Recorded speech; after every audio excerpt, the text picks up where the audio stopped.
खालिद साहब, यूं तो मैंने बहुत एक लंबा डिटेल इंट्रो अपने नाज़रीन के सामने रखा, लेकिन एक आसान अल्फाज में ये तो अदाद शुमार थे ना, लेकिन सर एक आम किसान कैसे सोचता है, उसने 2025 को कैसे झेला, क्या मुश्किलात आई, मैं चाहूंगी कि वो मुश्किलात जरा आप मुझे खुद गिनवा दें।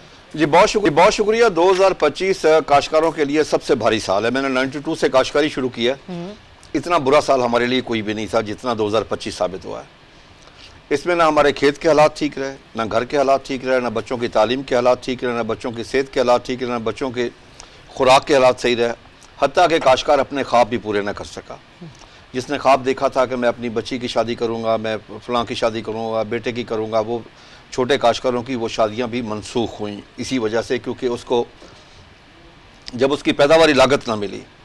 सबसे बड़ा उसको इंजेक्शन टीका लगा जब गंदम आई।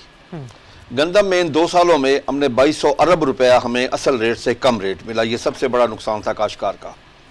और गंदम क्योंकि हमारी मेजर फसल है, गंदम की फसल अच्छी होगी, अगर उसका रेट अच्छा होगा तो बाकी फसलें भी अच्छी होंगी। ठीक है।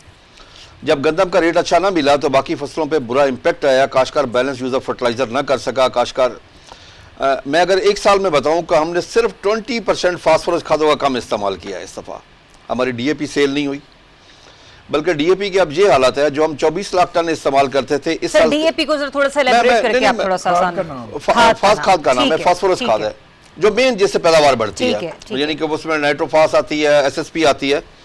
तो उसकी सेल में ये कमी है, जहां हम 24 लाख टन इस्तेमाल करते थे इस दफा 13 लाख टन से कम इस्तेमाल हुई है, यानी कि बैलेंस यूज ऑफ फर्टिलाइजर नहीं हुई। अगर बैलेंस यूज ऑफ फर्टिलाइजर नहीं होगी तो पैदावार नहीं बढ़ सकेगी। इंपोर्ट एक्सपोर्ट का डेफिसिट बढ़ा है जी इस दफा। सबसे बड़ा देखने का तरीका यह है कि आपकी इंपोर्ट में क्या इजाफा हुआ है या एक्सपोर्ट में क्या इजाफा हुआ है।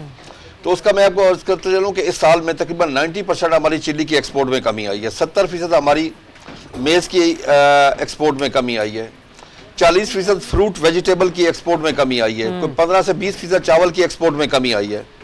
और जो इंपोर्ट में इजाफा हुआ है, अगर सिर्फ कॉटन को लें 340% इजाफा हुआ है। तो इसलिए इंपोर्ट में 340% इजाफा हुआ है।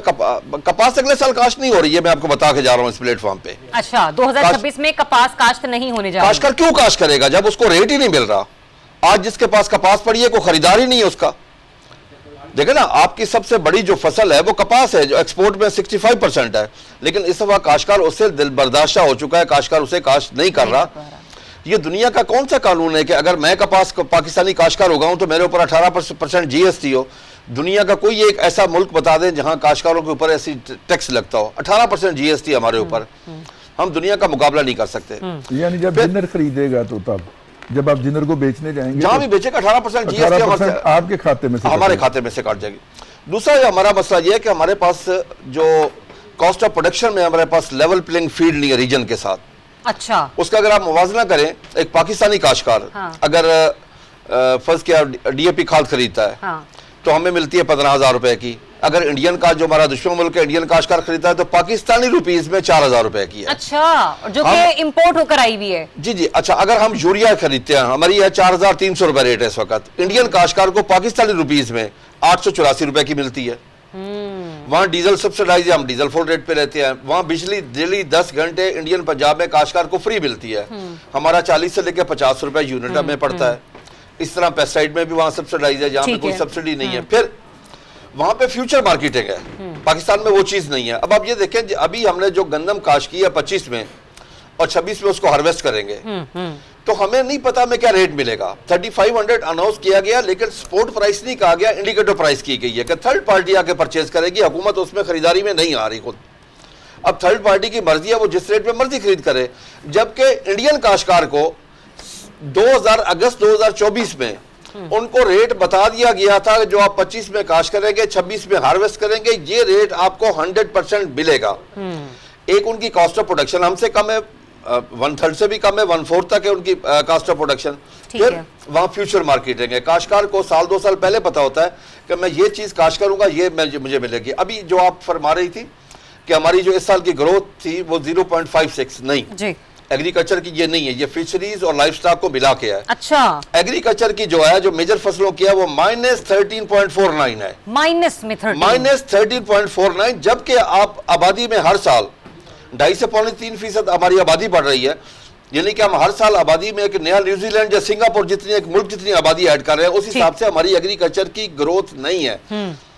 मुझे अगला साल बड़ा भयानक नजर आ रहा है, क्योंकि काश्तकार के पास पैसा नहीं है।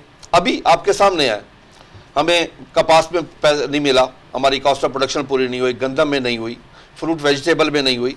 अब आलू का काश्तकार तो बिल्कुल ही मर गया। वो तो मैं उसके जज्बात की शिद्दत अब तक नहीं पहुंचा सकता कि उसके क्या हालात है, कि जिसकी बगैर ठेके की मैं कॉस्ट बता रहा हूँ कि 2.5 से 3 लाख रुपए उसकी कॉस्ट ऑफ प्रोडक्शन है, और उसको जो रिकवर हो रहा है इस वक्त वो 70 से 80 हजार हो रहा है। और जिसने आपकी फूड सिक्योरिटी के लिए पिछली फसल का स्टोर में रखा था कि ताकि पूरा साल ये 25 करोड़ की आवाम खा सके, जब उसने रखा था तो उसकी वो जाली जो 60 किलो की थी, जिसको जाली कहते हैं या गट्टू कहते हैं, उसका रेट था को 2200 से लेकर 2800 रुपए था। ठीक है, खालसा अब नहीं 600 रुपए किराया भी पड़ गया। अब उसे पता क्या रेट मिल रहा है उसका? 300 रुपया। सर सानू